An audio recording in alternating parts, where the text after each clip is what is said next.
Winning Punjab ਦਾ special programme ਦੇਖ ਰਹੇ ਹੋ ਤੁਸੀਂ ਤੇ ਮੈਂ ਹਾਂ ਲਖਵਿੰਦਰ ਸਿੰਘ ਮਾਨ ਲੈ ਕੇ ਹਾਜ਼ਰ ਹਾਂ ਪੰਜਾਬ ਦੀ ਰਾਜਨੀਤੀ ਦੀਆਂ ਕੁਝ ਵੱਡੀਆਂ ਤੇ ਅਹਿਮ ਖਬਰਾਂ। ਅੱਜ ਗੱਲਬਾਤ ਕਰਾਂਗੇ ਪੰਜਾਬ ਦੀ ਸਿਆਸਤ ਦੀ। ਪੰਜਾਬ ਦੇ ਸਿਆਸਤ ਦੇ ਵਿੱਚ ਵੀ ਗੱਲਬਾਤ ਕਰਾਂਗੇ ਭਾਰਤੀ ਜਨਤਾ ਪਾਰਟੀ ਦੀ ਤੇ ਉਸ ਦੇ ਨਾਲ ਸਿੱਖ ਜਗਤ ਦੀਆਂ ਹੁਣ ਤੱਕ ਦੀਆਂ ਨਜ਼ਦੀਕੀਆਂ ਕਿਸ ਤਰ੍ਹਾਂ ਦੇ ਰਹੇ ਨੇ ਜਾਂ ਸੰਬੰਧ ਕਿਸ ਤਰ੍ਹਾਂ ਦੇ ਰਹੇ ਨੇ ਸਿੱਖ ਜਗਤ ਦੇ।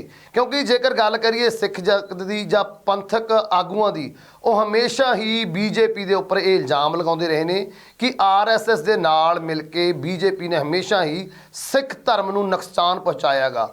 ਲੇਕਿਨ ਦੂਸਰੇ ਪਾਸੇ ਸਿੱਖ ਜਗਤ ਦੇ ਉਹ ਚਿਹਰੇ ਜਿਨ੍ਹਾਂ ਨੂੰ ਕਿ ਕਾਂਗਰਸ ਦੇ ਵੱਲੋਂ ਜਾਂ ਦੂਸਰੀਆਂ ਪਾਰਟੀਆਂ ਦੇ ਵੱਲੋਂ ਨਕਾਰ ਦਿੱਤਾ ਗਿਆ, ਉਹ ਇੱਕ ਇੱਕ ਕਰਕੇ ਬੀਜੇਪੀ ਦੀ ਸ਼ਰਨ 'ਚ ਜਾ ਰਹੇ ਨੇ ਜਾਂ ਫਿਰ ਇਹ ਕਹਿ ਦਈਏ ਕਿ ਆਰਐਸਐਸ ਦੀ ਸ਼ਰਨ ਦੇ ਵਿੱਚ ਜਾ ਰਹੇ ਨੇ। ਉਹ ਵੱਡੇ ਸਿੱਖ ਚਿਹਰੇ ਜਿਹੜੇ ਕਿਸੇ ਸਮੇਂ ਆਰਐਸਐਸ ਅਤੇ ਬੀਜੇਪੀ ਨੂੰ ਆਪਣਾ ਵੱਡਾ ਦੁਸ਼ਮਣ ਮੰਨਦੇ ਸੀ, ਹੁਣ ਆਪਣੀਆਂ ਸਿਆਸਤ ਦੀਆਂ ਰੋਟੀਆਂ ਸੇਕਣ ਦੇ ਲਈ ਉਸ ਪਾਰਟੀ ਵੱਲ ਹੀ ਰੁਖ ਕਰ ਰਹੇ ਨੇ। ਰੁਖ ਹੀ ਨਹੀਂ ਕੀਤਾ, ਉਹਨਾਂ ਦੇ ਵੱਲੋਂ ਟਿਕਟਾਂ ਵੀ ਮੰਗ ਰਹੇ ਨੇ। ਕੀ ਪੂਰੇ ਕਾਰਨ ਨੇ, ਕਿਸ ਤਰ੍ਹਾਂ ਦਾ ਮਾਹੌਲ ਬਣਦਾ ਜਾ ਰਿਹਾ ਪੰਜਾਬ ਦੀ ਸਿਆਸਤ ਦੇ ਵਿੱਚ ਅਤੇ ਕਿਸ ਤਰ੍ਹਾਂ ਦੇ ਸੰਬੰਧ ਬਣਦੇ ਜਾ ਰਹੇ ਨੇ ਪੰਥਕ ਆਗੂਆਂ ਦੇ, ਸਿੱਖ ਧਰਮ ਦੇ ਵੱਡੇ ਵੱਡੇ ਚਿਹਰਿਆਂ ਦੇ ਅਤੇ ਬੀਜੇਪੀ ਦੇ, ਇਸ ਬਾਰੇ ਗੱਲਬਾਤ ਕਰਨ ਦੇ ਲਈ ਮੈਂ ਨਾਲ ਜੁੜੇ ਹੋਏ ਨੇ ਪ੍ਰੋਫੈਸਰ ਮਨਜੀਤ ਅਣਖੀ ਜੀ। ਅਣਖੀ ਸਾਹਿਬ, ਪ੍ਰੋਗਰਾਮ ਵਿੱਚ ਸਵਾਗਤ ਹੈ ਜੀ। ਬਹੁਤ ਬਹੁਤ ਸ਼ੁਕਰੀਆ ਜੀ।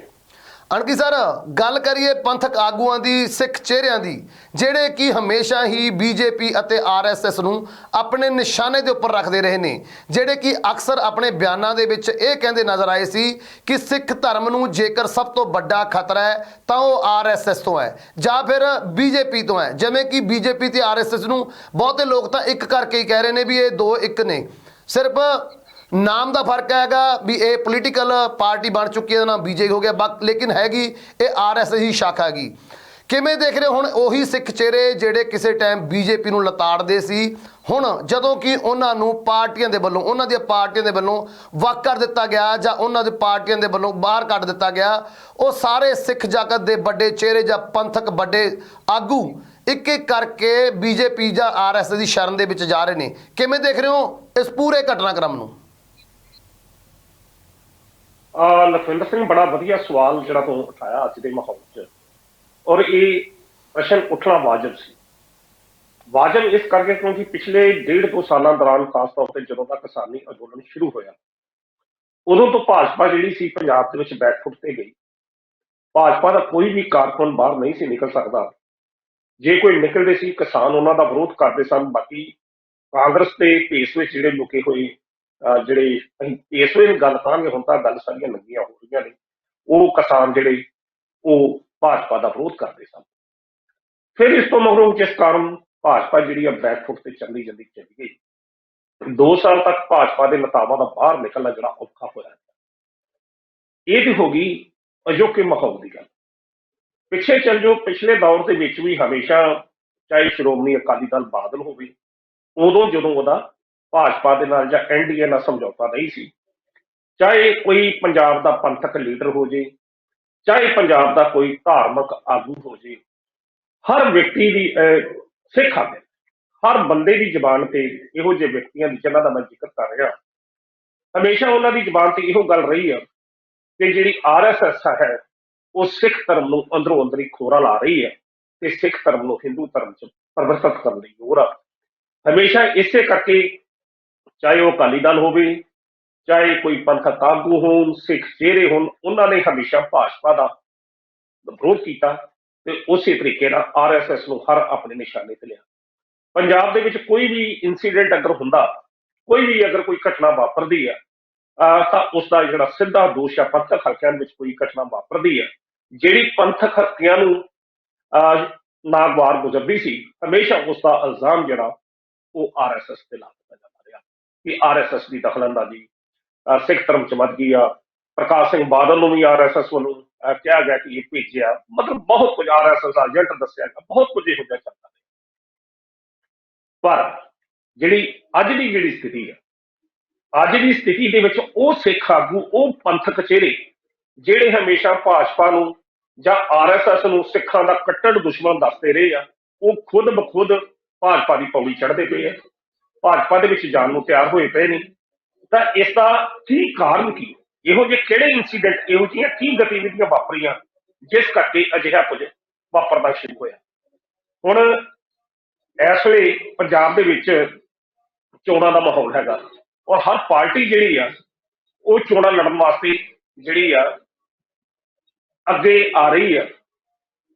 ਵੱਡੇ ਪੱਧਰ ਤੇ ਕਾਂਗਰਸ ਪਾਰਟੀ ਦੇ ਆਗੂ, ਸ਼੍ਰੋਮਣੀ ਅਕਾਲੀ ਦਲ ਦੇ ਆਗੂ ਜਾਂ ਕੈਪਟਨ ਅਮਰਿੰਦਰ ਸਿੰਘ ਦੀ ਪਾਰਟੀ ਦੇ ਆਗੂ ਇਸ ਨੂੰ ਛੱਡ ਕੇ ਆਪੋ ਆਪਣੀਆਂ ਪਾਰਟੀਆਂ ਨੂੰ ਛੱਡ ਕੇ ਭਾਜਪਾ ਦੀ ਪੌੜੀ ਚੜ੍ਹਦੇ ਪਏ ਆ। ਉਸ ਭਾਜਪਾ, ਉਸ RSS ਦੀ ਪੌੜੀ ਜਿਸ ਨੂੰ ਹਮੇਸ਼ਾ ਉਹ ਸਿੱਖਾਂ ਦੀ ਦੁਸ਼ਮਣ ਜਮਾਤ ਦੱਸਦੇ ਰਹੇ। ਜੋ ਸੂਤਰਾਂ ਤੋਂ ਜਾਣਕਾਰੀ ਸਾਡੇ ਤੱਕ ਪਹੁੰਚੀ ਆ, ਇਸ ਵੇਲੇ ਪੰਜਾਬ ਦੀਆਂ ਵਿਧਾਨ ਸਭਾ ਜਿਹੜੀਆਂ ਸੀਟਾਂ ਨੇ 117 ਸੀਟਾਂ ਨੇ ਤੇ 4000 ਦੇ ਕਰੀਬ ਐਪਲੀਕੇਸ਼ਨਾਂ ਜਿਹੜੀਆਂ ਨੇ, ਦਰਖਾਸਤਾਂ ਨੇ, ਉਹ ਭਾਜਪਾ ਦੇ ਹਾਈ ਕਮਾਨ ਕੋਲ ਪਹੁੰਚ ਚੁੱਕੀਆਂ ਨੇ ਕਿ ਸਾਨੂੰ ਜਿਹੜੀਆਂ ਟਿਕਟਾਂ ਨੇ ਉਹ ਦਿੱਤੀਆਂ ਜਾਣ। ਅਸੀਂ ਵਿਧਾਨ ਸਭਾ ਹਲਕਿਆਂ ਤੋਂ ਇਹ ਚੋਣਾਂ ਲੜਨਾ ਚਾਹੁੰਦੇ ਹਾਂ ਭਾਜਪਾ ਦੀ ਟਿਕਟ ਤੇ ਇਹਨਾਂ 4000 ਬੰਦਿਆਂ ਦੇ ਵਿੱਚ ਜ਼ਿਆਦਾਤਰ ਉਹ ਸਿੱਖ ਚਿਹਰੇ ਨੇ, ਉਹ ਪੰਥਕ ਚਿਹਰੇ ਨੇ ਜਿਹੜੇ ਕਿਸੇ ਸਮੇਂ RSS ਨੂੰ, ਭਾਜਪਾ ਨੂੰ ਸਿੱਖ ਵਿਰੋਧੀ ਜਮਾਤ ਦੱਸਦੇ ਰਹੇ ਆ। ਕਿੱਥੋਂ ਸ਼ੁਰੂ ਕਰਾਂ? ਮੈਂ ਬਲਜਿੰਦਰ ਸਿੰਘ ਸਸਤੇ ਤੋਂ ਸ਼ੁਰੂ ਕਰਾਂ।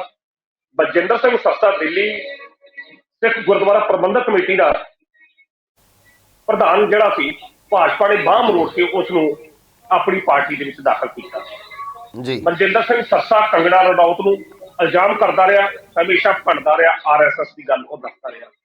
ਇਸੇ ਤਰੀਕੇ ਨਾਲ ਅਗਲੀ ਗੱਲ ਮੈਂ ਕਰਾਂਗਾ ਦਮਦਮੀ ਟਕਸਾਲ ਦੀ। ਉਹ ਦਮਦਮੀ ਟਕਸਾਲ ਜਿਸ ਦੀ ਪ੍ਰਧਾਨ, ਜਿਸ ਦੀ ਅਗਵਾਈ ਕਦੀ ਸੰਤ ਜਰਨੈਲ ਸਿੰਘ ਭਿੰਡਰਾਂ ਵਾਲੇ ਕਰਦੇ ਨੇ, ਅੱਜ ਬਾਬਾ ਧੁੰਮੇ ਦਾ ਜਿਹੜਾ ਸਲਾਹਕਾਰ ਆ, ਮੁੱਖ ਸਲਾਹਕਾਰ ਜਾਂ ਹੀ ਬੁਲਾਰਾ ਕੈਸਟ ਸਤਚਾਨ ਸਿੰਘ, ਕੱਲ ਉਹ ਭਾਜਪਾ 'ਚ ਦਾਖਲ ਹੋਇਆ ਬਕਾਇਦਾ ਤੌਰ ਤੇ ਨਾਲ ਹੀ ਉਹਨੇ ਐਪਲੀਕੇਸ਼ਨ ਦੇਤੀ ਆ ਕਿ ਮੈਨੂੰ ਵੀ ਜਿਹੜੀ ਸੀਟ ਆ ਦਿੱਤੀ ਜਾਵੇ, ਮੈਂ ਵੀ ਵਿਧਾਨ ਸਭਾ ਦੀ ਚੋਣ ਜਿਹੜੀ ਆ ਉਹ ਲੜਨਾ ਚਾਹੁੰਦਾ। ਕਹਿਣ ਦਾ ਅਰਥ ਇਹ ਆ, ਦੂਜੇ ਪਾਸੇ ਬਾਬੇ ਧੁੰਮੇ ਨੇ ਹਰ ਉਸ ਨੀਤੀ ਦੀ ਜਿਹੜੀ ਨਰਿੰਦਰ ਮੋਦੀ ਸਰਕਾਰ ਵੱਲੋਂ ਸਿੱਖ ਮਸਲਿਆਂ ਦੇ ਪ੍ਰਤੀ ਕੀਤੀ ਗਈ, ਉਸ ਦੀ ਉਹਨੇ ਠੋਕ ਕੇ ਹਮਾਇਤ ਕੀਤੀ ਹੈ। ਸੋ ਕਹਿਣ ਦਾ ਅਰਥ ਇਹ ਆ ਕਿ ਇਹ ਜਿਹੜੇ ਸਿੱਖ ਚਿਹਰੇ ਨੇ, ਇਹ ਮੈਂ ਦੋ ਚਿਹਰਿਆਂ ਦੀ ਗੱਲ ਕੀਤੀ, ਮਨਜਿੰਦਰ ਸਿੰਘ ਸਸਤਾ ਦਿੱਲੀ ਗੁਰਦੁਆਰਾ ਪ੍ਰਬੰਧਕ ਕਮੇਟੀ ਦਾ ਪ੍ਰਧਾਨ ਤੇ ਦੂਜੇ ਪਾਸੇ ਸਤਚਾਨ ਸਿੰਘ ਜਿਹੜਾ ਬੁਲਾਰਾ ਹੈ ਦਮਦਮੀ ਟਕਸਾਲ ਦਾ। ਇੱਕ ਬੰਦਾ ਦਿੱਲੀ ਗੁਰਦੁਆਰਾ ਕਮੇਟੀ ਦਾ ਪ੍ਰਧਾਨ, ਦੂਜਾ ਦਮਦਮੀ ਟਕਸਾਲ ਦਾ ਬੁਲਾਰਾ। ਉਹ ਬੰਦੇ ਜਾ ਰਹੇ ਨੇ ਭਾਜਪਾ ਦੇ ਵਿੱਚ ਤੇ 4000 ਐਪਲੀਕੇਸ਼ਨ ਇਹੋ ਜਿਹੇ ਸਿੱਖ ਨੇਤਾਵਾਂ ਦੀ ਜਿਹੜੀ ਆ ਉਹ ਭਾਜਪਾ ਹਾਈ ਕਮਾਂਡ ਪਾਸ ਪਹੁੰਚ ਗਈ ਆ ਕਿ ਸਾਨੂੰ ਜਿਹੜੀਆਂ ਟਿਕਟਾਂ ਨੇ ਉਹ ਦਿੱਤੀਆਂ ਜਾਣ। ਅਸੀਂ ਇਸ ਮੁੱਦੇ ਤੇ ਅਸੀਂ ਭਾਜਪਾ ਵੱਲੋਂ ਜਿਹੜੀ ਚੋਣ ਆ ਉਹ ਲੜਨਾ ਚਾਹੁੰਦੇ ਆ।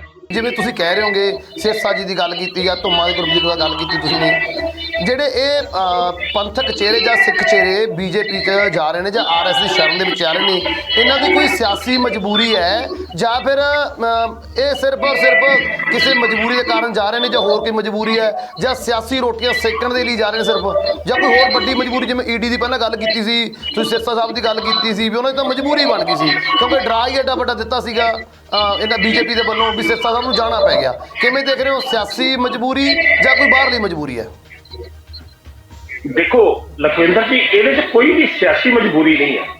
ਪ੍ਰਸ਼ਨ ਇਹ ਹੁੰਦਾ ਕਿ ਜਦੋਂ ਬੰਦੇ ਨੇ ਆਪਣੀਆਂ ਰਾਜਨੀਤਿਕ ਰੋਟੀਆਂ ਸੇਕਣੀਆਂ ਨੇ, ਉਹਨਾਂ ਵਾਸਤੇ ਫਿਰ ਇਹ ਗੱਲ ਕਲੀਅਰ ਹੋ ਗਈ ਕਿ ਇਹ ਲੋਕਾਂ ਵਾਸਤੇ, ਚਾਹੇ ਉਹ ਮਨਜਿੰਦਰ ਸਿੰਘ ਸੱਚਾ ਹੋਵੇ ਜਾਂ ਸਤਚਾਨ ਸਿੰਘ ਹੋਵੇ, ਚਾਹੇ ਸਰਬਜੀਤ ਸਿੰਘ ਹੋਵੇ, ਕੋਈ ਵੀ ਸਿੱਖ ਚਿਹਰਾ ਤੁਸੀਂ ਲਾ ਲਓ, ਜਦੋਂ ਉਹਨਾਂ ਨੇ ਸਿਆਸਤ ਦੀ ਸੱਤਾ ਚੜ੍ਹਨੀ ਆ, ਉਸ ਵੇਲੇ RSS ਸਿੱਖ ਵਿਰੋਧੀ ਨਹੀਂ ਹੈ, ਭਾਜਪਾ ਜਿਹੜੀ ਸਿੱਖ ਵਿਰੋਧੀ ਨਹੀਂ ਆ।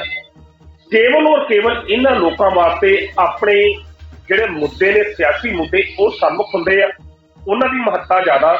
ਬਾਕੀ ਇਸ ਦੇ ਉਲਟ ਉਹਨਾਂ ਨੂੰ ਕੋਈ ਮਤਲਬ ਨਹੀਂ ਕਿ ਬਾਕੀ ਪੰਥਕ ਮਸਲੇ ਕੀ ਨੇ, ਪੰਥਕ ਮਸਲਿਆਂ ਦੀ ਭੂਮਿਕਾ ਕੀ ਰਹੀ ਆ।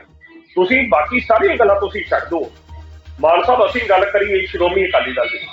ਸ਼੍ਰੋਮਣੀ ਅਕਾਲੀ ਦਲ ਦਾ NDA ਦੇ ਨਾਲ ਕਰੀਬਨ 30 ਸਾਲ ਦਾ ਰਿਸ਼ਤਾ ਰਿਹਾ ਹੈ, ਤਾਂ ਉਹਨਾਂ 30 ਸਾਲਾਂ ਦੇ ਉੱਤੇ ਸ਼੍ਰੋਮਣੀ ਅਕਾਲੀ ਦਲ ਦੇ ਉੱਤੇ, ਬਾਦਲ ਦੇ ਉੱਤੇ ਕਈ ਤਰ੍ਹਾਂ ਦੇ ਇਲਜ਼ਾਮ ਲੱਗਦੇ ਰਹੇ ਨੇ ਤੇ ਬਾਦਲ ਸਾਹਿਬ ਨੇ ਕਦੇ ਵੀ ਜਿਹੜੀ ਆ ਆਵਾਜ਼ ਜਿਹੜੀ ਹੈ ਸ਼੍ਰੋਮਣੀ ਅਕਾਲੀ ਦਲ ਦੇ ਖਿਲਾਫ, ਮਾਫ ਕਰਨਾ, ਭਾਜਪਾ ਦੇ ਵਿਰੁੱਧ ਕਦੀ ਆਵਾਜ਼ ਜਿਹੜੀ ਆ ਨਹੀਂ ਉਠਾਈ।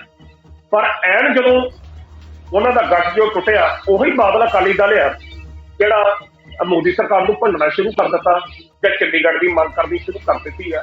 ਕਹਿਣ ਦਾ ਅਰਥ ਇਹ ਆ ਕਿ ਇਹਨਾਂ ਰਾਜਸੀ ਆਗੂਆਂ ਵਾਸਤੇ ਕਦੇ ਨਾ ਤਾਂ ਕੋਈ ਪੰਥਕ ਮਸਲੇ ਭਾਰੂ ਰਹੇ ਆ, ਨਾ ਕੋਈ ਉਹਨਾਂ ਦੀ ਮਹੱਤਤਾ ਰਹੀ ਆ, ਤੇ ਨਾ ਹੀ ਉਹਨਾਂ ਦੀ ਕੋਈ ਕਦਰਾਂ ਕੀਮਤਾਂ ਰਹੀਆਂ ਨੇ। ਇਹਨਾਂ ਸਾਰੇ ਲੋਕਾਂ ਦਾ ਕੇਵਲ ਔਰ ਕੇਵਲ ਮੰਤਵ ਇਹ ਰਿਹਾ ਕਿ ਕਿਸੇ ਨਾ ਕਿਸੇ ਤਰੀਕੇ ਨਾਲ ਅਸੀਂ ਸੱਤਾ ਦੀਆਂ ਪੌੜੀਆਂ ਚੜ੍ਹਨੀਆਂ ਨੇ, ਆਪਾਂ ਤਾਕਤ ਜਿਹੜੀ ਉਹ ਲੈਣੀ ਆ। ਉਹਦੇ ਵਾਸਤੇ ਪੰਥਕ ਮਸਲੇ ਕਿਤੇ ਵੀ ਜਾਣ, ਉਹ ਹੱਲ ਹੋਣ ਨਾ ਹੋਣ। ਮੇਰਾ ਜਿਹੜਾ ਪ੍ਰਸ਼ਨ ਸੀ, ਜਾਂ ਤੁਹਾਡਾ ਪ੍ਰਸ਼ਨ ਜਿਹੜਾ, ਮੈਂ ਕੇਵਲ ਇਹ ਦਰਸਾਉਣ ਦਾ ਯਤਨ ਕਰ ਰਿਹਾ ਕਿ ਇਹ ਸਿੱਖ ਜਿਹੜੇ ਹਮੇਸ਼ਾ RSS ਨੂੰ ਭੰਡਦੇ ਰਹੇ ਆ, ਇਹ ਕਹਿੰਦੇ ਰਹੇ ਕਿ ਸਿੱਖੀ ਧਰਮ ਨੂੰ ਖੋਰਾ ਲਾ ਰਹੇ ਆ। ਮੈਂ ਤੁਹਾਨੂੰ ਹੋਰ ਦੱਸ ਦਿੰਦਾ ਕਿ 26 ਪ੍ਰਧਾਨ ਮੰਤਰੀ ਹੋਣਾ ਨੇ ਜਿਸ ਦਿਨ 26 ਦਸੰਬਰ ਨੂੰ ਇਹ ਗੱਲ ਕਹੀ ਕਿ 26 ਦਸੰਬਰ ਹਰ ਸਾਲ ਬਾਲ ਦੀ ਦਿਵਸ ਮਨਾਇਆ ਜਾਇਆ ਕਰੇਗਾ ਛੋਟੇ ਸਾਹਿਬਜ਼ਾਦਿਆਂ ਦੀ ਯਾਦ ਦੇ ਵਿੱਚ, ਤਾਂ ਉਸੇ ਵੇਲੇ ਕੁਝ ਲੋਕਾਂ ਨੇ ਇਸ ਗੱਲ ਦਾ ਵਿਰੋਧ ਕਰਨਾ ਸ਼ੁਰੂ ਕਰਤਾ। ਸ਼੍ਰੋਮਣੀ ਅਕਾਲੀ ਦਲ ਦੇ ਜਿਹੜੀ ਪ੍ਰਧਾਨਗੀ ਐਜੀਪੀਸੀ ਨੇ ਕਰ ਦਿੱਤਾ ਕਿ ਇਸ ਤਰੀਕੇ ਨਾਲ ਨਾਮ ਜਿਹੜਾ ਆ ਉਹ ਸਾਹਿਬਜ਼ਾਦੇ ਬਾਲ ਦਿਵਸ ਰੱਖਣਾ ਚਾਹੀਦਾ। ਇਹ RS ਜਿਹੜੀ ਆ ਖੋਰਾ ਲਾ ਰਹੀ ਆ ਸਿੱਖ ਇਤਿਹਾਸ ਨੂੰ, ਸਿੱਖ ਵਿਰਸੇ ਨੂੰ। ਤੇ ਦੂਜੇ ਪਾਸੇ ਦਮਦਮੀ ਟਕਸਾਲ ਵੱਲੋਂ ਉਸ ਦਾ ਸਵਾਗਤ ਕੀਤਾ ਗਿਆ ਕਿ ਹਾਂਜੀ ਬਹੁਤ ਵਧੀਆ ਕੰਮ ਹੋਇਆ। ਪਟਨਾ ਸਾਹਿਬ ਦੇ ਜਥੇਦਾਰ ਨੇ ਇਸ ਦਾ ਸਵਾਗਤ ਕੀਤਾ। ਕਹਿਣ ਦਾ ਅਰਥ ਇਹ ਆ ਕਿ ਮਾਫ ਕਰਨਾ, ਕਹਿਣ ਦਾ ਅਰਥ ਇਹ ਹੈ ਕਿ ਇਹਨਾਂ ਲੋਕਾਂ ਦਾ ਮੁੱਦਾ ਕੇਵਲ ਉਹਨਾਂ ਆਪਣੀਆਂ ਸਿਆਸੀ ਰੋਟੀਆਂ ਸਿੱਖਣੀਆਂ ਨੇ। ਜੇਕਰ ਇਹਨਾਂ ਨੂੰ ਗੱਲ ਉਹ ਨਫੇ ਨੁਕਸਾਨ ਦੇ ਵਿੱਚ ਸਿੱਧ ਹੋ ਰਹੀ ਹੈ ਤਾਂ ਠੀਕ ਆ, ਜੇਕਰ ਇਹਨਾਂ ਨੂੰ ਉਹ ਗੱਲ ਇਹਨਾਂ ਦੇ ਧਿਆਨ 'ਚ ਨਹੀਂ ਆ ਰਹੀ ਤਾਂ ਫਿਰ ਉਹ ਇਸ ਗੱਲ ਨੂੰ ਨਹੀਂ ਮਾਰਦੇ। ਸੋ ਕਹਿਣ ਦਾ ਅਰਥ ਇਹਨਾਂ ਦੀ ਕੋਈ ਸਿਆਸੀ ਮਜਬੂਰੀਆਂ ਨਹੀਂ ਹੈ, ਕੇਵਲ ਇਹਨਾਂ ਦੀ ਸਿਆਸੀ ਇੱਛਾਵਾਂ ਨੇ, ਸਿਆਸੀ ਖਾਹਿਸ਼ਾਂ ਨੇ, ਜਿਸ ਦੇ ਅੰਤਰਗਤ ਇਹ ਲੋਕ ਜਿਹੜੇ ਨੇ ਭਾਜਪਾ ਦੀ ਪੌੜੀ ਚੜ੍ਹਦੇ ਪਏ ਨੇ। ਜਿਸ ਤਰੀਕੇ ਨਾਲ ਆਹ ਸੂਤਰਾਂ ਨੂੰ ਖਬਰ ਸਾਡੇ ਤੱਕ ਪਹੁੰਚੀ ਹੈ ਕਿ 4000 ਐਪਲੀਕੇਸ਼ਨ ਜਿਹੜੀ ਆ ਭਾਜਪਾ ਹਾਈਕਮਾਂਡ ਕੋਲ ਪਹੁੰਚ ਗਈ ਆ ਪੰਜਾਬ ਦੀ 117 ਸੀਟਾਂ ਦੇ ਉੱਤੇ ਚੋਣ ਲੜਨ ਵਾਸਤੇ।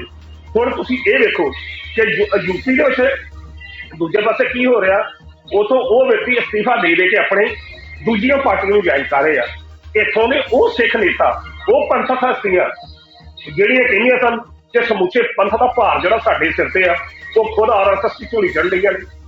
ਕਹਿਣ ਦਾ ਅਰਥ ਹੈ ਕਿ ਕੇਵਲ ਸਿਰਫ ਤੇ ਸਿਰਫ ਆਪਣੀਆਂ ਸਿਆਸੀ ਮੁਫਾਦ ਸੇਕਣ ਵਾਸਤੇ, ਹੱਲ ਕਰਨ ਵਾਸਤੇ, ਲਾਭ ਲੈਣ ਵਾਸਤੇ ਇਹੋ ਜਿਹੇ ਲੋਕ ਕੁਝ ਵੀ ਕਰ ਸਕਦੇ ਆ। ਕੋਈ ਵੀ ਜਮਾਤ ਜਿਹੜੀ ਆ, ਮੈਂ ਸਮਝਦਾ ਕਿਸੇ ਦੀ ਵਿਰੋਧੀ ਨਹੀਂ ਹੁੰਦੀ। ਹਰ ਜਮਾਤ ਨੂੰ ਆਪੋ ਆਪਣੇ ਧਰਮ ਦਾ ਪ੍ਰਚਾਰ ਕਰਨਾ ਚਾਹੀਦਾ, ਕਰਨਾ ਵੀ ਚਾਹੀਦਾ, ਆਪਣੀ ਵਿਚਾਰਧਾਰਾ ਨੂੰ ਫੈਲਾਉਣਾ ਵੀ ਚਾਹੀਦਾ। ਪਰ ਜੇ ਤੁਸੀਂ ਵਿਰੋਧ ਕਰਨਾ ਕਿਸੇ ਸੰਸਥਾ ਦਾ ਜਾਂ ਕਿਸੇ ਵਿਚਾਰਧਾਰਾ ਦਾ, ਫਿਰ ਤੁਸੀਂ ਡਟ ਕੇ ਕਰੋ, ਫਿਰ ਉਸੀ ਪੌੜੀ ਨਾ ਚੜੋ।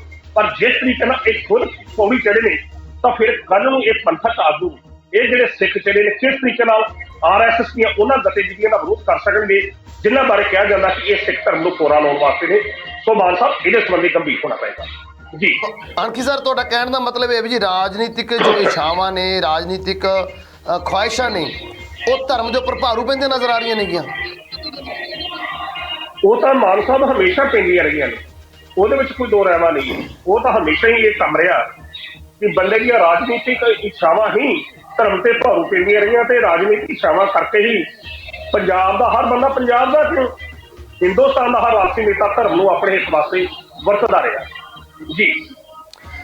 ਸੋ ਬਿਲਕੁਲ ਸਰ, ਜਿਵੇਂ ਤੁਸੀਂ ਦੱਸਿਆ ਵੀ ਰਾਜਨੀਤੀ ਭਾਰੂ ਪੈਂਦੀ ਜਾ ਰਹੀ ਹੈ ਧਰਮ ਦੇ ਉੱਪਰ। ਆਪਣੀ ਸਿਆਸੀ ਰੋਟੀਆਂ ਸੇਕਣ ਦੇ ਲਈ ਧਰਮ ਦੇ ਉਹ ਵੱਡੇ ਲੀਡਰ ਜਾਂ ਪੰਥਕ ਉਹ ਵੱਡੇ ਲੀਡਰ ਜਿਹੜੇ ਧਰਮ ਦੀਆਂ ਗੱਲਾਂ ਕਰਦੇ ਸੀ, ਰਾਜਨੀਤੀ ਦੇ ਵਿੱਚ BJP ਨੂੰ ਵੱਡਾ ਵਿਰੋਧੀ ਮੰਨਦੇ ਸੀ, ਹੁਣ ਉਹਦੀ ਹੀ ਸ਼ਰਨ ਦੇ ਵਿੱਚ ਆ ਕੇ ਉਹਨੇ ਤਲਵੇ ਚੱਟਦੇ ਨਜ਼ਰ ਆ ਰਹੇ ਨੇ। ਤੇ ਨਾਲ ਹੀ ਨਾਲ ਉੱਥੋਂ ਉਹਨਾਂ ਦੇ ਵੱਲੋਂ ਇਲੈਕਸ਼ਨ ਲੜਨ ਦੀ ਵੀ ਆਪਣੀ ਪ੍ਰਬਲ ਜੋ ਇੱਛਾ ਉਹ ਜਤਾ ਦਿੱਤੀ ਹੈ। ਸੋ ਦੂਸਰੀ ਖਬਰ ਵੱਲ ਚੱਲੀਏ ਜੋ ਕਿ BJP ਦੇ ਨਾਲ ਹੀ ਜੁੜੀ ਹੋਈ ਹੈ। ਜਿਵੇਂ ਕਿ ਪਿੱਛੇ ਜੇ ਕਾਂਗਰਸ ਦੇ ਵੱਲੋਂ ਨਿਕਾਲਾ ਦਿੱਤਾ ਗਿਆ ਸੀ, ਆਪਾਂ ਨਿਕਾਲਾ ਸ਼ਬਦ ਵਰਤਾਂਗੇ ਜੀ, ਕਾਂਗਰਸ ਵੱਲੋਂ ਨਿਕਾਲਾ ਦਿੱਤਾ ਗਿਆ ਸੀ ਕੈਪਟਨ ਅਮਰਿੰਦਰ ਸਿੰਘ ਨੂੰ। ਸੋ ਉਹਨਾਂ ਨੇ ਵੱਖਰੀ ਪਾਰਟੀ ਬਣਾਈ, ਲੇਕਿਨ ਵੱਖਰੀ ਪਾਰਟੀ ਬਣਾਉਣ ਤੋਂ ਬਾਅਦ ਜਿਸ ਤਰ੍ਹਾਂ ਕਿ ਪਹਿਲਾਂ ਉਹਨਾਂ 'ਤੇ ਇਲਜ਼ਾਮ ਲੱਗਦੇ ਆ ਰਹੇ ਸੀ ਕਿ ਇਹ BJP ਦੇ ਨਾਲ ਹੀ ਰਲ ਕੇ ਗੇਮ ਖੇਡ ਰਹੇ ਨੇ, ਉਹ BJP ਦੇ ਨਾਲ ਗਠਬੰਧਨ ਵੀ ਉਹਨਾਂ ਨੇ ਕਰ ਲਿਆ। ਲੇਕਿਨ ਇਸ ਗਠਬੰਧਨ ਦੇ ਉੱਪਰ ਵੀ ਹੁਣ ਥੋੜ੍ਹੇ ਜਿਹੇ ਸਿਆਸੀ ਬੱਦਲ ਛਾਉਂਦੇ ਹੋਏ ਨਜ਼ਰ ਆ ਰਹੇ ਨੇ, ਕੁਝ ਤਰੇੜਾਂ ਆਉਂਦੀਆਂ ਹੋਈਆਂ ਨਜ਼ਰ ਆ ਰਹੀਆਂ ਨੇ, ਕਿਉਂਕਿ ਸੀਟਾਂ ਨੂੰ ਲੈ ਕੇ, ਸੀਟ ਸ਼ੇਅਰਿੰਗ ਨੂੰ ਲੈ ਕੇ ਥੋੜ੍ਹਾ ਜਿਹਾ ਪੇਚ ਫਸਦਾ ਹੋਇਆ ਨਜ਼ਰ ਆ ਰਿਹਾ ਹੈ।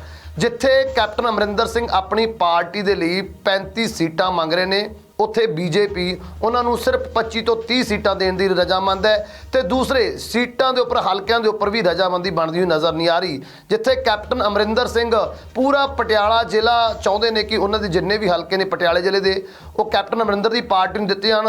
ਨਾਲ ਕੁਝ ਹੋਰ ਸੀਟਾਂ ਜਿਵੇਂ ਲੁਧਿਆਣਾ ਤੇ ਅੰਮ੍ਰਿਤਸਰ ਦੀ ਗੱਲ ਕਰੀਏ ਉੱਥੋਂ ਵੀ ਸੀਟਾਂ ਮੰਗ ਰਹੇ ਨੇ, ਲੇਕਿਨ ਇਹਨਾਂ ਦੇ ਉੱਪਰ ਰਜ਼ਾਮੰਦੀ ਹੁੰਦੀ ਹੋਈ ਨਜ਼ਰ ਨਹੀਂ ਆ ਰਹੀ। ਕੀ ਤੁਹਾਨੂੰ ਲੱਗਦਾ ਕੋਈ ਵੱਡਾ ਧਮਾਕਾ ਇਸ ਗਠਬੰਧਨ ਦੇ ਵਿੱਚ ਵੀ ਹੋ ਸਕਦਾ ਸੀਟ ਸ਼ੇਅਰ ਨੂੰ ਲੈ ਕੇ? ਦੇਖੋ ਲਖਵਿੰਦਰ, ਤੁਸੀਂ ਆਹ ਜਿਹੜਾ ਸਵਾਲ ਤੁਸੀਂ ਕਰ ਰਹੇ ਜੇ, ਇਹ ਸਵਾਲ ਮੇਰੇ ਪਿਛਲਾ ਸਵਾਲ ਜਿਹੜਾ ਮੈਂ ਐਕਸਪਲੇਨ ਕਰ ਰਿਹਾ ਸੀ ਉਹਦੇ ਸੰਦਰਭ ਚ ਰੱਖ ਕੇ ਦੇਖੋ ਤਾਂ ਤੁਹਾਨੂੰ ਗੱਲ ਕਲੀਅਰ ਹੋ ਜਾਏਗੀ। ਉਹ ਕੈਪਟਨ ਅਮਰਿੰਦਰ ਸਿੰਘ ਜਿਹੜਾ ਜਿਸਨੇ 30 ਸਾਲ ਸਿਆਸਤ ਕੀਤੀ ਤਾਂ ਹਮੇਸ਼ਾ ਭਾਜਪਾ ਵਿਰੋਧੀ ਆਪਣੀਆਂ ਨੀਤੀਆਂ ਉਸਨੇ ਬਿਆਨਬਾਜ਼ੀ ਕੀਤੀ, ਚਾਹੇ ਕਾਂਗਰਸ ਪਾਰਟੀ ਦੇ ਮੁੱਖ ਮੰਤਰੀ ਹੋਣ ਦੇ ਰੂਪ ਦੇ ਵਿੱਚ। ਉਹ ਮੁੱਖ ਮੰਤਰੀ ਜਦੋਂ ਉਹਨੂੰ ਨਿਕਾਲਾ ਦਿੱਤਾ ਗਿਆ, ਕਾਂਗਰਸ ਪਾਰਟੀ ਨੇ ਕੱਢ ਕੇ ਬਾਹਰ ਮਾਰਿਆ, ਉਹ ਬੰਦਾ ਭਾਜਪਾ ਦੀ ਭੂਮੀ ਜਾ ਚੜਿਆ। ਉਸ ਭਾਜਪਾ ਦੀ ਭੂਮੀ ਜਾ ਚੜਿਆ ਜਿਸ ਨੂੰ ਕੋਸਤਾ ਹੋਇਆ ਕਹਿੰਦਾ ਹੁੰਦਾ ਸੀ ਕਿ ਮੇਰੇ ਕਿਸਾਨਾਂ ਨੂੰ ਡੱਕਿਆ ਹੈ ਖੱਟੜ ਨੇ, ਮੈਂ ਖੱਟੜ ਵਰਗੇ ਬੰਦੇ ਨੂੰ ਮੂੰਹ ਨਹੀਂ ਲਾਉਣਾ, ਇਹ ਨਹੀਂ ਕਰਨਾ, ਉਹ ਨਹੀਂ ਕਰਨਾ। ਹੁਣ ਉਹੀ ਕੈਪਟਨ ਅਮਰਿੰਦਰ ਸਿੰਘ ਆ ਜਾ ਕੇ ਅਮਿਤ ਸ਼ਾਹ ਨੂੰ ਮਿਲਦਾ, ਉਹਦੇ ਅੱਗੇ ਵੀ ਹੱਥ ਜੋੜਦਾ, ਨਰਿੰਦਰ ਮੋਦੀ ਅੱਗੇ ਵੀ ਜੋੜਦਾ ਤੇ ਉਹਦੇ ਕਰਕੇ ਖਾਲੀ ਕੁਰਸੀਆਂ ਨੂੰ ਵੀ ਸੰਬੋਧਨ ਕਰਦਾ। ਇਹ ਕੈਪਟਨ ਅਮਰਿੰਦਰ ਸਿੰਘ ਦਾ ਰਿਹਾ। ਹੁਣ ਤੁਸੀਂ ਕਹਿ ਰਹੇ ਜੀ ਕਿ ਕੀ ਕੱਲ ਨੂੰ ਉਹ ਬੰਦਾ ਕਿ ਕਿਸੇ ਤਰੀਕੇ ਨਾਲ ਕਿ ਉਹ ਛੱਡ ਸਕਦਾ ਜੇਕਰ ਉਹਨੂੰ ਸੀਟਾਂ ਨਹੀਂ ਮਿਲਦੀਆਂ? ਕੈਪਟਨ ਅਮਰਿੰਦਰ ਸਿੰਘ ਉਸ ਸਥਿਤੀ ਦੇ ਵਿੱਚ ਨਹੀਂ ਹੈਗਾ ਆਪਣੇ ਮਾਨ ਸਾਹਿਬ ਕਿ ਜੇਕਰ ਭਾਜਪਾ ਉਸ ਦੇ ਅਨੁਸਾਰ ਸੀਟਾਂ ਨਹੀਂ ਦਿੰਦੀ, ਜਿਸ ਤਰ੍ਹਾਂ ਉਹ 30 ਤੋਂ 35 ਸੀਟਾਂ ਮੰਗਦਾ ਤੇ ਭਾਜਪਾ ਉਸ ਨੂੰ ਕੇਵਲ 30 ਦੇ ਰਹੀ ਆ, ਤੇ ਕੈਪਟਨ ਅਮਰਿੰਦਰ ਸਿੰਘ ਅੱਜ ਉਸ ਹਾਲਤ ਵਿੱਚ ਨਹੀਂ ਹੈਗਾ ਕਿ ਭਾਜਪਾ ਤੋਂ ਬਗਾਵਤ ਕਰਕੇ ਕੋਈ ਦੂਜੇ ਪਾਸੇ ਜਾ ਸਕੇ, ਕਿਉਂਕਿ ਉਸ ਦਾ ਆਧਾਰ ਜਿਹੜਾ ਹੈ ਕੇਵਲ ਔਰ ਕੇਵਲ ਭਾਜਪਾ ਤੇ ਹੀ ਟਿਕਿਆ ਹੈ। ਕੇਵਲ ਔਰ ਕੇਵਲ ਉਹ ਇਹੋ ਸੋਚਦਾ ਕਿ ਭਾਜਪਾ ਹੀ ਉਸ ਨੂੰ ਇੱਕ ਸੰਜੀਵਨੀ ਬੂਟੀ ਉਸਦੇ ਰਾਜਨੀਤਿਕ ਜੀਵਨ ਦੇ ਅੰਤ ਵਿੱਚ ਕੇਵਲ ਔਰ ਕੇਵਲ ਸੰਜੀਵਨੀ ਬੂਟੀ ਕੇਵਲ ਇਹੋ ਹੀ ਭਾਜਪਾ ਦੇ ਸਕਦੀ ਹੈ। ਜਿਸ ਤਰੀਕੇ ਨਾਲ ਸੂਤਰਾਂ ਅਨੁਸਾਰ ਪਟਿਆਲਾ ਜ਼ਿਲ੍ਹੇ ਦੀਆਂ ਸਾਰੀਆਂ ਸੀਟਾਂ ਮੰਗਦਾ ਪਿਆ, ਅੰਮ੍ਰਿਤਸਰ ਹਲਕੇ ਦੀਆਂ ਮੰਗਦਾ, ਲੁਧਿਆਣੇ ਤੋਂ ਸ਼ਹਿਰੀ ਸੀਟਾਂ ਮੰਗਦਾ, 35 ਸੀਟਾਂ ਦੀ ਮੰਗ ਕੀਤੀ ਹੈ। ਭਾਜਪਾ ਉਸ ਨੂੰ 30 ਸੀਟਾਂ ਦੇ ਰਹੀ, ਉਹ ਵੀ ਆਪਣੀ ਮਰਜ਼ੀ ਦੇ ਨਾਲ। ਤੁਸੀਂ ਦੇਖਣਾ ਉਹ ਕੈਪਟਨ ਅਮਰਿੰਦਰ ਸਿੰਘ ਜਿਹੜੇ ਹਮੇਸ਼ਾ ਕਹਿੰਦੇ ਕਿ ਮੈਂ ਅੜੀ ਨਾਲ, ਮੈਂ ਮਹਾਰਾਜਾ, ਇਹ ਹਾਂ ਉਹ ਹੈ, ਭਾਜਪਾ ਦੀ ਹਰ ਨੀਤੀ ਦੇ ਉੱਤੇ ਉਹ ਪੁਲ ਚੜਾਉਂਦੇ ਤੁਹਾਨੂੰ ਅਗਲੇ ਦਿਨਾਂ 'ਚ ਨਜ਼ਰ ਆਉਣਗੇ। ਜੇਕਰ ਤੁਸੀਂ ਇਹ ਗੱਲ ਕਹੋ ਜੀ ਉਹ ਬਗਾਵਤ ਕਰ ਦੇਣਗੇ, ਉਹ ਇਸ ਤਰ੍ਹਾਂ ਦੀ ਕਰ ਦੇਣਗੇ, ਉਹ ਵੱਖਰਾ ਭਾਜਪਾ ਤੋਂ ਚੱਲਣਗੇ, ਨਹੀਂ।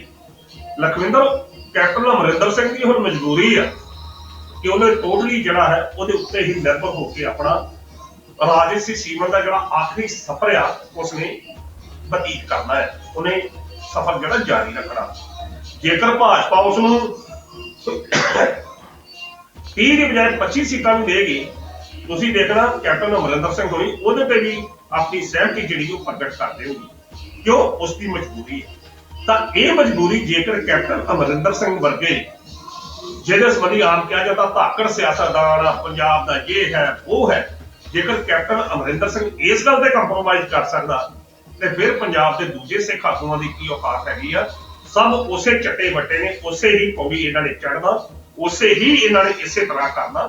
ਸੋ ਤੁਸੀਂ ਦੇਖਿਓ ਕੈਪਟਨ ਅਮਰਿੰਦਰ ਸਿੰਘ ਨੇ ਜਿੱਥੇ 35 ਸੀਟਾਂ ਮੰਗੀਆਂ, ਭਾਜਪਾ ਉਸ ਨੂੰ 30 ਸੀਟਾਂ ਦੇਣ ਵਾਲੇ ਰਾਜੀ ਆ, ਤੇ ਜੇਕਰ ਭਾਜਪਾ ਕੱਲ ਨੂੰ ਇਹ ਕਹੇ ਕੈਪਟਨ ਸਾਹਿਬ ਤੁਹਾਨੂੰ 25 ਦੇਣੀਆਂ ਨੇ ਤਾਂ ਤੁਸੀਂ ਵੀ ਇੱਥੇ ਤੇ ਮੈਂ ਵੀ ਇੱਥੇ, ਉਹ ਵੀ ਮੰਨ ਲੈਣੀ ਕਿ ਠੀਕ ਆ, ਕੋਈ ਗੱਲ ਨਹੀਂ, ਕੁਝ ਨਾ ਕੁਝ ਸਹੀ। ਉਹਦਾ ਕੈਪਟਨ ਅਮਰਿੰਦਰ ਸਿੰਘ ਕੱਲਾ ਅਗਰ ਆਪਣੀ ਸੀਟ ਨਾਲ ਲੜਦਾ ਤਾਂ ਮੈਂ ਦਾਅਵੇ ਨਾਲ ਕਹਿ ਸਕਦਾ ਕੈਪਟਨ ਅਮਰਿੰਦਰ ਸਿੰਘ ਨੂੰ ਸਾਰੇ ਪੰਜਾਬ ਦੇ ਵਿੱਚੋਂ 3 ਸੀਟਾਂ ਤੋਂ ਵੱਧ ਅਗਰ ਆ ਜਾਣ ਤੇ ਫਿਰ ਤੁਸੀਂ ਕਰ ਸਕਦੇ ਜੀ।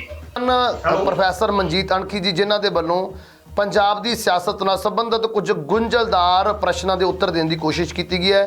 ਸਾਨੂੰ ਉਮੀਦ ਹੈ ਦਰਸ਼ਕਾਂ ਨੂੰ ਉਹਨਾਂ ਦੁਆਰਾ ਕੀਤੀ ਹੋਈ ਚਰਚਾ ਜ਼ਰੂਰ ਪਸੰਦ ਆਏਗੀ। ਤੁਹਾਨੂੰ ਇਹ ਚਰਚਾ ਕਿਵੇਂ ਲੱਗੀ ਸਾਨੂੰ ਕਮੈਂਟ ਕਰਕੇ ਜ਼ਰੂਰ ਦੱਸਿਓ।